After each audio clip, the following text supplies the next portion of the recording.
What are some of the signs that you might be struggling with tongue tension as a singer, and why is it even present in the first place? That is what we're going to cover in today's video. Thank you for being here. I'm Kim from 𝐻𝐸𝐻𝑒𝑚, and make sure that you hit subscribe if you want to know when new videos are released. So the first thing that I'm going to do is define tongue tension a little bit, and I'm going to redefine it because I think that when I found out when I was a young singer that I had tongue tension, it really freaked me out. The word tension in general, whether it's through the throat, whether it's through the tongue or jaw, we tend to panic a little bit that we're really doing something hugely wrong. And while it can be really problematic, a lot of the time what is happening is that there's simply an overuse of the tongue, which means that there is more room for efficiency. So that's how I want you to think about it, is just finding more and more freedom, more and more efficiency, and starting to decrease this excessive use, this excessive muscling of the tongue. So I hope that that has taken just a little bit of weight off your shoulders. Now, the tongue is a really important part of singing. We obviously need it to articulate, we need it to shape our vowels, and it's also a really vital piece of the puzzle when it comes to the way that the sound resonates in your vocal tract. Yeah.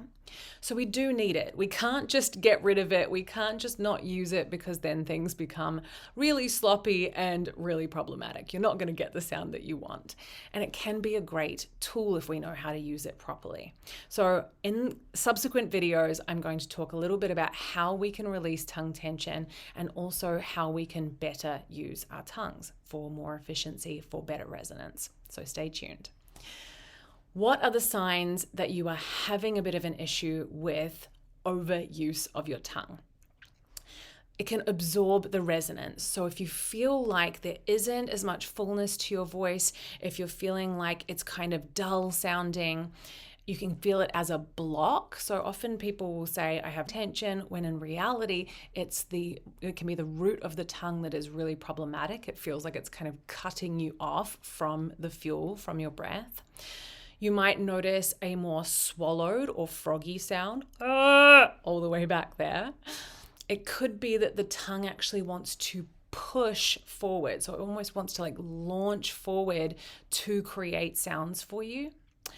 It could be that it's limiting your ability to sing higher pitches. So if you're doing something like a siren, for example, and you're feeling like it's really stuck, that can be the tongue that is limiting you. It's creating this ceiling.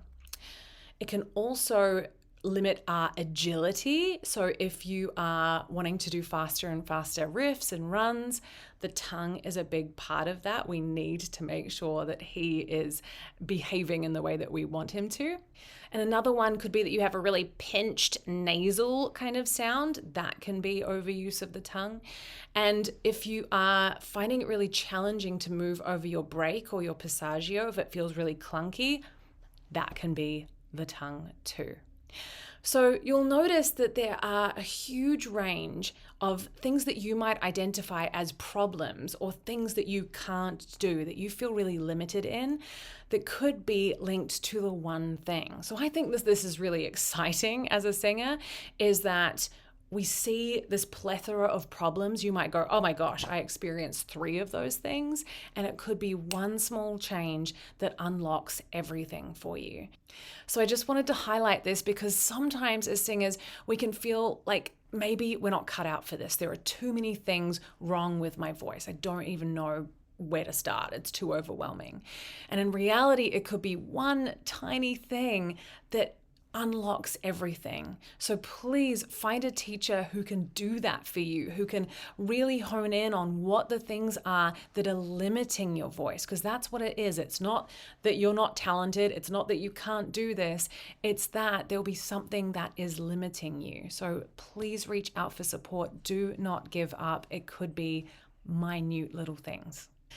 So I wanted to talk a little bit about the why. Why is it overactive in the first place?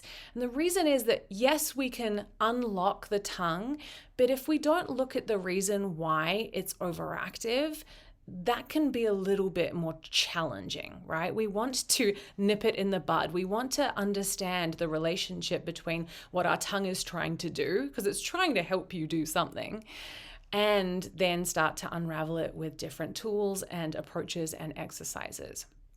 So what are some of the reasons that your tongue would become overactive in the first place? Number one, it's trying to bridge the gap between the fuel that you are giving the note and what you are wanting to achieve. So this is usually for singers who tend to hold their breath back when they're going for high notes or they're trying to add power. There's not enough air pressure or air flow to actually create the sounds that they're wanting to. And so the tongue goes, hey, I'll help and I'll do that for you. I will add the power. I will launch up to that note. And so we really need to get back to some of the fundamental exercises, things like using the straw, semi-occluded vocal tract exercises, fricatives, to really understand what it feels like to fuel some of those notes. Number two, to hit the pitch. Sometimes singers will start a series of tongue releasing exercises and notice that their pitch completely goes out the window. They feel like they have no way of knowing how to get those pitches. And I promise you this is temporary. It's just showing you that you have been using the tongue to get there. It's been kind of this crutch to help you do that. And so we need to untangle that relationship.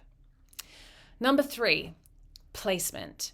If you have heard the phrase forward placement or sing in the mask and you are trying to have the sound resonate there all of the time, and you're not really aware of how the tongue position and the shape affects the way that the sound resonates, you just know that it needs to be there, I find that people will actually use the tongue to direct it there in a really unhelpful way. So it's often that it's pushing there. It could be that it's really firmly pressing.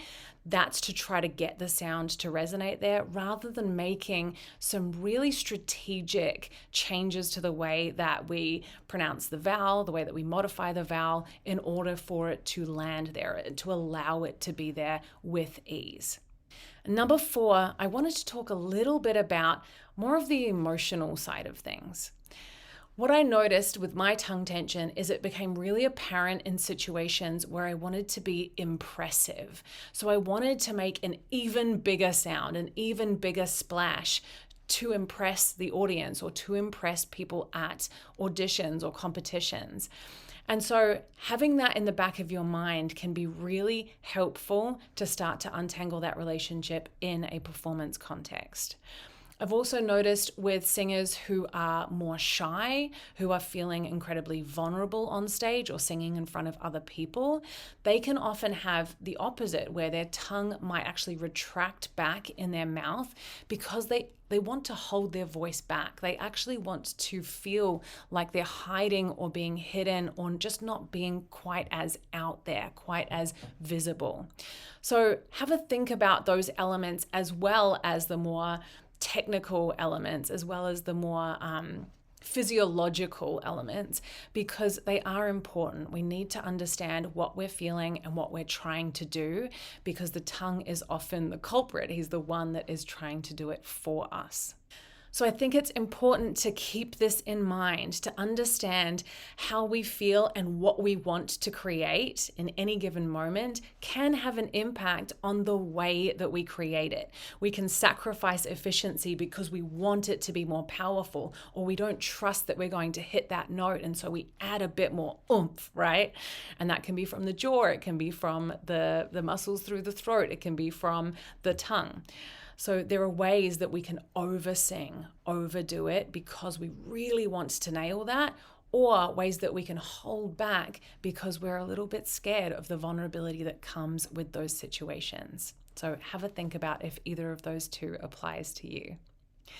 Thank you so much for watching. If you have any questions or reflections, please leave them in a comment below. And make sure you catch the next video, because it's going to be a series of exercises that can help you stop overusing the tongue and unlock more freedom, more resonance, more efficiency, also more agility and more range. So isn't that what every singer is hoping for? I will upload that in the next few days. Thank you again for being here. I really appreciate your presence, and I hope you have a beautiful week.